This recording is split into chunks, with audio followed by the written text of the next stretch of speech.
Dakota Insider on the Memphis Tiger Network. I'm Jeff Breivel alongside Kevin Robinson. Coach, it's transition time. We're going to be moving from outdoors to indoors, and it's just in time as the weather finally starts to turn a little bit chilly in Memphis.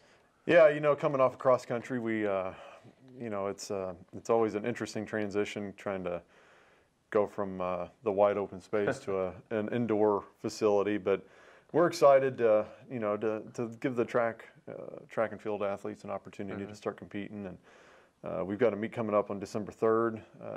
They'll give us a chance to go see where we're at, get a gauge for some of the newcomers and how they can fit into the program, and you know, allow us the opportunity to go out and compete against somebody else instead of ourselves for you know, for a day. And you know, that's why we do what we do, is to compete, and everybody's looking forward to that. Well, let's review a little bit, take a look at cross country before we move on to that meetup at Vanderbilt. Men showed a lot of promise this year. I know you're kind of short on numbers, but you end up with a couple first place finishes. Finished 6th in conference, so you're trending upward. That's 3 higher than last year. Sanchez Pinto, Viveros led the way for you, and you had a low number of runners. So they kind of put you in the hole, but they really did well, even with the kind of the short roster. Yeah, I think the men, they stepped up this year. You know, a lot of credit goes to Coach Fournette and preparing those guys. You know, Julian was our only incoming or newcomer this year. So, you know, we had, everybody else was returning, and of that group that returned, they all performed much better than they did last year. So that speaks volumes of the training and the philosophy, and, you know, just a little bit of grit and grind, which, you know, that's what these guys do. I think Matthew, Viveros, and Julian, they both had very solid seasons. They basically led the way in each and every one of our meets. They rose up, they competed week in and week out. We're very, very consistent. And, you know, one of the bright sides on that group is that we don't lose anybody coming back. So hopefully we can add a couple of numbers to it, continue to improve the way we have been. And, you know, 6th place is an improvement from last year, but it's certainly not where I or anybody else wants to be. I feel like we should be in a much more competitive situation, and that's our goal, is to put ourselves as a top 3 team year in and year out. So we've got some work to do. We've obviously got a lot of recruiting to do, but my hat's off to the guys that did compete. They did a good job, and much better than last year. The women had a really nice season this year. They got some all-time high finishes this year: 3rd at conference, 10th at the region. Again, those are the best finishes you've had in cross country for the females. Solid lad all conference. Finished in the top 10 in 6 of your 7 races, including a couple of wins. Yeah, you know, the women this year were, it's a pretty special group. Martina led the way all year long. She did a phenomenal job. She's my only senior.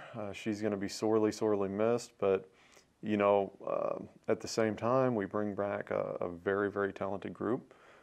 We're hopefully going to add, you know, a couple of numbers to that group.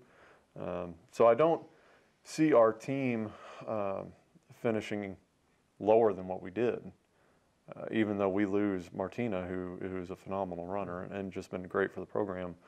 I think with the team that we have coming back, it will be a different group, you know, without the leadership of Martina. But at the same time, we're going to be a more consistent, and I think we're going to be a team that can close some gaps a little better than we did this year. And, you know, with Chelsea coming back, I mean, she's in a position to be right where Martina was all this year. In fact, she was really starting to close that gap toward the end of the season. Arnica has done a great job all year long.